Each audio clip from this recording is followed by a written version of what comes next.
একসময় বাংলার বাণীর ফ্লোরে রাত কাটানো মানুষটি, যার পকেটে ভাড়া টাকা দেওয়ার মতো টাকা থাকতো না, তিনি আজ শত কোটি টাকার ঘড়ির মালিক। বলছি আওয়ামী লীগের শীর্ষস্থানীয় নেতা ও সাবেক মন্ত্রী ওবায়দুল কাদেরের কথা।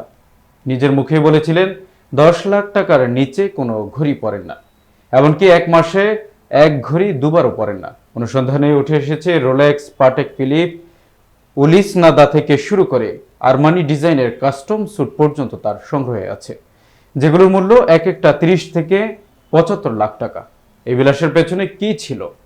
সহজসহ একাধিক দপ্তরের ঠিকাদাররা জানায়, বিল পেতে চাইলে দিতে হতো ঘড়ি অথবা নারী। এমনই ছিল মন্ত্রীর পছন্দ। এ নিয়ে মন্ত্রণালয়ে ছড়া চালু ছিল, বিল পেতে চাও যদি দাও ঘড়ি কিংবা নারী। নারী সঙ্গ ছিল তার আরেক নেশা। চলচ্চিত্র জগতের একাধিক নায়িকার সঙ্গে ঘনিষ্ঠতার প্রমাণ পাওয়া গেছে। তাদের জন্য সিনেমা বানানোর কথা বলে খরচ করেছেন কোটি কোটি টাকা। ঢাকার বাইরে সরকারি সফরেও এসব নারী থাকতেন তার সঙ্গে। ঘনিষ্ঠ সূত্র বলছে, নিজের ক্ষমতা ব্যবহার করে দেদারসে ঘুষ আদায় করতেন, আর সেই টাকায় মেতেছিলেন বিলাসিতার ভোগে। প্রশ্ন হচ্ছে, একজন মন্ত্রীর আয় কোথা থেকে আসলো, যা দিয়ে তিনি এমন জীবনযাপন করলেন? বর্তমানে তার বিরুদ্ধে তদন্ত চলছে। দেশে তার ব্যাংক অ্যাকাউন্টে জব্দ করা হলেও বিদেশের সম্পদ এখনো অজানা।